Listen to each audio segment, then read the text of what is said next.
Bonjour les terminales, vous allez assister au cours sur les pouvoirs publics et la justice sociale. Dans cette vidéo qui constitue vraiment le cours, le contenu, vous allez prendre en note donc. Et il y aura deux vidéos. La première, voilà, ici sur le grand 1, avec la question des inégalités. Et puis la seconde vidéo apparaîtra sur le site juste en dessous, sur la question des pouvoirs publics, comment, eh bien, on va le voir, ils peuvent lutter ou non contre les inégalités. Donc on va commencer par là. Après la deuxième étape, ce sera un dossier documentaire que vous aurez en classe, par groupe de 3. Et puis la troisième étape sera le débat. Voilà, donc on va commencer tout de suite avec la première étape. Introduction, voilà, chapitre, pouvoir public et justice sociale. En introduction, on va prendre ce fait qui vient de l'équipe, du journal de l'équipe, de l'année dernière, en janvier dernier, où Zlatan Ibrahimovic a reçu un salaire brut de 1,5 million d'euros. Voilà. Et on peut se demander, bon d'abord, combien ça fait de SMIC, pour comparer par rapport à une majorité de Français. Eh bien, si on fait le calcul, c'est 1,5 million brut par mois, divisé par le SMIC, autour de 1400 euros aujourd'hui, eh bien ça fait 1023. C'est-à-dire que Ibrahimovic gagne 1000 fois plus, 1023 fois plus qu'un SMICard. Ou alors, on peut aussi dire, il y a 1023 smicards devant vous, et puis il y a Ibrahimovic à côté, et son salaire correspond à 1023 personnes autour de lui. Voilà, est-ce que ce salaire est juste? Voilà, c'est un petit peu ça la question qu'on va se poser. Est-ce que ce salaire est juste? Alors, on va réfléchir avec plusieurs critères. On peut dire, il a du mérite, il a peut-être du talent. Il faut regarder aussi le temps de travail. Ses conditions de travail, sont-ils bonnes ou sont-elles bonnes? L'espérance de vie, un travail difficile peut baisser l'espérance de vie, donc ça mériterait évidemment un salaire plus élevé. Voilà, donc tout ça, c'est évidemment aussi de l'ordre du ressenti individuel, de critères de valeur. Et donc on va définir tout de suite dans cette introduction ce qu'est la justice sociale. Là, ce qu'on peut s'accorder au moins sur ce qui est juste.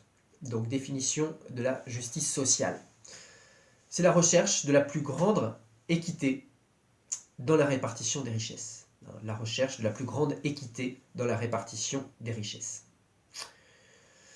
Voilà, et donc aujourd'hui, les salaires sont des prix de marché. On l'a vu dans le chapitre précédent sur marché du travail et politique de l'emploi. Et sont largement des prix de marché.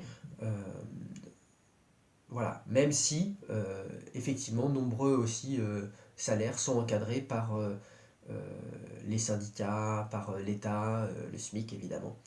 Donc on va voir comment agissent aussi les pouvoirs publics sur,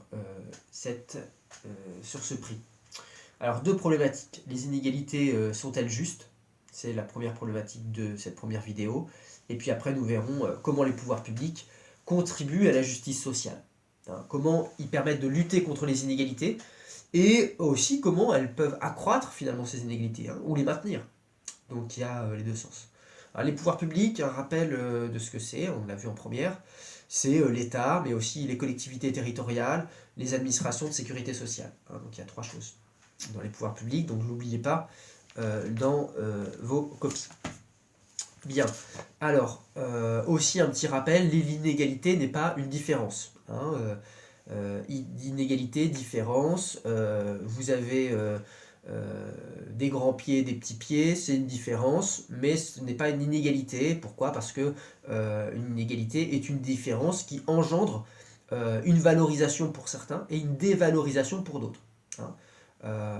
Donc une situation, voilà, le côté homme-femme, le genre, est une inégalité du point de vue des salaires, puisque les femmes gagnent moins de fait de leur sexe au travail, dans le monde du travail. Donc trois définitions aussi pour conclure cette introduction. C'est l'égalité des droits. Alors qu'est-ce que l'égalité des droits? C'est simple, des droits égaux pour tous les individus. Des droits égaux pour tous les individus, justice, vote, droit à la scolarisation, droit à la santé. Voilà, et ces droits sont inaliénables, c'est-à-dire qu'on ne peut pas les remettre en cause dans une démocratie. Et donc, évidemment, ça va avoir une incidence sur le concept de justice sociale. Définition d'égalité des chances. C'est une situation dans laquelle les individus ont la même probabilité d'accéder aux positions sociales les plus valorisées. Situation dans laquelle tous les individus ont la même probabilité d'accéder aux positions sociales les plus valorisées. Voilà, cette probabilité dépend aussi de leur origine sociale, évidemment. Troisième définition, l'égalité des situations. Alors, cette égalité de situation, ça suppose que tous les individus disposent d'avantages économiques et sociaux identiques. Tous les individus disposent d'avantages économiques et sociaux identiques. C'est évidemment une perspective, cette égalité des situations, et les débats portent plutôt sur les moyens de réduire les inégalités de situation qui existent. Voilà, et donc on va parler d'abord de ces inégalités de situation dans le grand 1, inégalité des situations et justice sociale. Voilà, pour le grand 1. 1. Donc, première sous-partie de ce grand 1. Dans une société démocratique, certaines inégalités de situation peuvent être considérées comme justes. Et là, je vous invite à lire le document 2. Je vais le commenter. Mais le document 2 reprend un rapport du PNUD sur le développement humain et notamment une phrase aussi d'Adam Smith, qui est un économiste qui doit vous dire quelque chose. Et dans ce rapport du PNUD, voilà, d'abord, il donne des exemples d'inégalités justes. L'inégalité de revenus. L'inégalité de revenus, à la ligne 2, on nous dit c'est le corollaire inévitable de toute économie de marché. Une économie de marché, aujourd'hui, diffuse des salaires qui sont différents et finalement, ça peut apparaître juste, car l'inverse serait injuste. Si on avait tous le même salaire, ce serait injuste puisque, par exemple, des gens ont un temps de travail différent. Si vous voulez travailler à temps partiel, c'est normal que si vous êtes à mi-temps, d'être payé 2 fois moins. Ça peut paraître évidemment juste. Donc, dans l'économie de marché, il y a des inégalités de revenus qui apparaissent de prime abord comme justes. Qu'est-ce qui justifie voilà, ces inégalités? Voilà, je vous l'ai dit, donc c'est les efforts, la durée du temps de travail par exemple. Ça justifie qu'on puisse donner 2 fois plus à quelqu'un qui travaille en temps 2 fois plus que l'autre. Mais le texte souligne aussi des inégalités injustes. Et les inégalités injustes sont celles qui sont liées à des attributs hérités. Les attributs hérités, ça va être le sexe, le handicap, le stigmate, l'héritage économique. C'est quelque chose qui est dû au hasard. Donc l'inégalité injuste est celle qui provient du hasard et pas du mérite. Donc ça, c'est la première grande inégalité injuste. On ne choisit pas d'être homme, femme, handicapé ou non, avoir un stigmate. D'ailleurs, le stigmate peut être lié à la culture de là où on vit, donc on ne choisit pas, et donc ça apparaît comme une inégalité injuste. Deuxième type d'inégalité injuste, c'est des inégalités où ça emmène une grande pauvreté. Donc le sans-abri, quelqu'un qui est stigmatisé et complètement exclu des autres, eh bien ça apparaît comme une situation injuste. C'est une inégalité économique au départ, mais l'économie de marché peut provoquer de la marginalisation. Donc ça aussi, ça apparaît comme une inégalité injuste. Et puis voilà, on a déjà bien tracé les deux types d'inégalités injustes et qu'est-ce qui pourrait être juste. Donc dans une société démocratique, là on a fini un peu avec ce document, dans une société démocratique, les inégalités de droit et les inégalités de chance sont considérées sont comme injustes. S'il y a une inégalité de droit parce qu'on refuse aux femmes de voter, ça apparaît évidemment aussi comme totalement injuste. Hein, donc là, on reprend les définitions qu'on a vues en introduction. Inégalité des droits, c'est injuste. On a tous le droit de porter plainte en justice ou d'avoir accès à la justice. Et inégalité des chances aussi. Hein, c'est-à-dire qu'à l'école, tout le monde a la même chance d'accéder à la classe de terminale, par exemple, ou d'accéder au baccalauréat. Et les inégalités de situation, la troisième définition, hein, inégalité de situation, apparaît, elle, hein, je vous l'ai dit, plutôt comme le corollaire, c'est-à-dire lié à la société de marché, hein, donc une économie de marché, donc elle semble plus légitime. Elle dépend, voilà, je vous l'ai dit, de la méritocratie, des efforts, des qualités personnelles, tandis que les inégalités de droit, les inégalités de chance, ça provient des structures, hein, ou du hasard. Donc là aussi, il y a inégalité et il y a injustice. Voilà, sur ces précisions. Maintenant, on va voir un auteur important qui s'appelle John Rawls. Rawls, R-A-W-L-S, qui approfondit un petit peu ces questions-là, hein, qui va justement distinguer 5 types de biens premiers, hein, qui justifient, une fois que ces biens premiers sont accessibles à tous, qui peut justifier après certains types d'inégalités. Alors, c'est quoi ces 5 biens premiers pour John Rawls? Tout le monde doit avoir des droits et libertés de base. Hein, droits et libertés de base, bon, ça revient sur l'égalité des droits. Une liberté de mouvement aussi, il dit. Une liberté de mouvement et le libre choix d'une occupation. Hein, ça va être le droit du travail, par exemple. Hein, chacun a le droit d'accéder à un travail. Ensuite, troisième point, les pouvoirs et les prérogatives attachés aux fonctions et aux positions d'autorité et de responsabilité. Vous avez tous le droit d'être candidat à une élection et d'être élu, par exemple. Alors, on ne peut pas empêcher quelqu'un de postuler je sais pas, au municipal ou présenter une liste, vous pouvez être élu. Bon. Les positions de pouvoir, si vous voulez, sont ouvertes. Hein. Tout le monde peut devenir patron d'entreprise, en théorie, quoi. Le revenu et la richesse, aussi, quatrième type de bien premier, vous avez le droit de toucher un salaire propre. Et on ne doit pas vous discriminer par rapport à votre ethnie, à votre origine, à votre sexe. Voilà. Droit de disposer du revenu et de sa richesse. Et cinquième bien premier pour Rawls, les bases sociales du respect de soi-même. Le droit à la dignité, le droit à la santé. Hein, on a le droit à être soigné par l'hôpital quand le besoin en fait sentir. Voilà, tout ça, ces 5 biens premiers, c'est une garantie équitable de la compétition, si vous voulez. Et donc, si on a ces 5 biens premiers, eh bien, s'il résulte après des inégalités, elles semblent légitimes, ces inégalités-là. D'accord? Donc, ces 5 biens premiers sont indispensables pour avoir une compétition qui engendre nécessairement des inégalités, mais qui sont légitimes, par conséquent. Ensuite, Amartya Sen. Alors Sen, c'est un indien, c'est S-E-N. Il y aura dans la bibliographie à la fin de la vidéo l'orthographe aussi, hein, et la référence.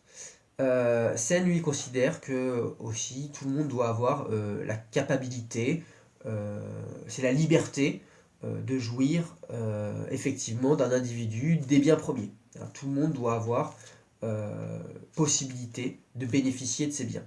Hein. C'est ça qu'il appelle capacité. Et donc ça, c'est indispensable pour que tout le monde soit à égalité, si vous voulez, hein, dans la compétition. Point 2, donc deuxième sous-partie du grand 1, une répartition idéale des inégalités est-elle possible? Une répartition idéale des inégalités est-elle possible? Alors là, ce sera beaucoup plus rapide. Il y a plusieurs critères. Hein. On va étudier, nous, les courants de pensée qui permettent d'avoir des grandes rubriques qui permettent de penser. Parce que cette question est évidemment aussi philosophique, éthique. Hein. Zlatan, son salaire, est-ce que c'est excessif, gagner 1023 fois plus que quelqu'un qui est au SMIC? Moi personnellement ça me paraît excessif, mais on pourrait ne pas être d'accord avec moi et dire bon, il a du talent, il est exceptionnel, c'est un prix de marché. Bon. Alors, on voit bien, par exemple, au présidentiel, que les candidats ont des positions un peu différentes. Hein. Certains prônent la suppression de l'impôt sur le revenu, par exemple, donc sont plutôt dans une logique de liberté totale des inégalités. Et puis d'autres candidats vont plutôt dire au-dessus de 43 000 euros mensuels, eh bien, il faut taxer à 90% parce qu'on peut considérer qu'à 44 000 euros par mois, on a suffisamment pour vivre. Hein. Donc ça, c'est deux positions qui se défendent chacune et, euh, et voilà, hein, qui permettent de forger une opinion après sur le type d'inégalité. Alors, la Confédération européenne des syndicats, elle, prône une échelle d'inégalité de 1 à 20. Hein, donc, évidemment, Zlatan, lui, il est beaucoup plus élevé. Hein. Mais voilà, c'est une échelle de salaire qui est défendue par les syndicats au sein des entreprises, notamment, hein, que le PDG ne gagne pas voire plus que l'employé. Et donc, si le patron veut gagner plus, eh bien, il faut qu'il augmente l'employé. Hein, donc, c'est cette échelle-là que donnent les syndicats. C'est aussi une position de principe. Voilà pour au niveau au niveau des positions dans les syndicats et le monde politique. Maintenant, au niveau des grandes familles de courants de pensée. Vous avez 4 grandes familles. Hein. Vous retrouverez ce tableau dans le dossier documentaire aussi qui sera dessous, qui vous sera donné aussi au cours du prochain cours. C'est les libertariens. Premier. Libertarien, c'est Hayek. Hayek, H-A-Y-E-K. Lui, il considère que ce qui est juste n'a pas à être défini. C'est nécessairement ce qui provient spontanément de l'ordre naturel du marché. Hein, le marché fait toujours bien.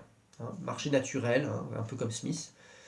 Et donc, on ne doit pas dire ce qui est juste ou pas, c'est le marché qui produit spontanément le bien-être, la meilleure situation. Hein, donc pour Hayek, pour les libertariens, le salaire de Zlatan est juste, car c'est le marché du football qui décide le prix, quoi, hein, avec les droits de publicité, avec l'argent que fait le club sur les maillots, etc. Pour les utilitaristes, ils pensent que l'objectif d'une société est de maximiser la somme des utilités individuelles, c'est-à-dire la somme des satisfactions individuelles. Donc on prend la somme de la société, est-ce que la satisfaction de la société sera supérieure? Hein, c'est ça l'utilité. Maximiser la somme des utilités individuelles. Et on arrive à une situation d'optimum. Hein, et donc l'optimum, c'est la situation, on dit, c'est Pareto, hein, l'économiste Pareto, P-A-R-E-T-O, qui évoque cet optimum. L'optimum de Pareto, c'est une situation où il est impossible d'ajouter une satisfaction supplémentaire, car elle dégraderait celle d'un autre individu. Voilà, ce serait ça la situation d'un optimum d'une société idéale. Dans ce cadre de Zlatan, si le salaire de Zlatan augmente au détriment d'un autre joueur du PSG, c'est pas optimal. Hein. Mais c'est juste si ces autres salaires, ça n'empêche personne d'avoir son salaire augmenté. Alors évidemment, c'est un budget hein, au Paris Saint-Germain, comme toute entreprise, donc si le salaire est démesuré de Zlatan, ça peut-être empêche la progression d'autres salaires, hein, sachant que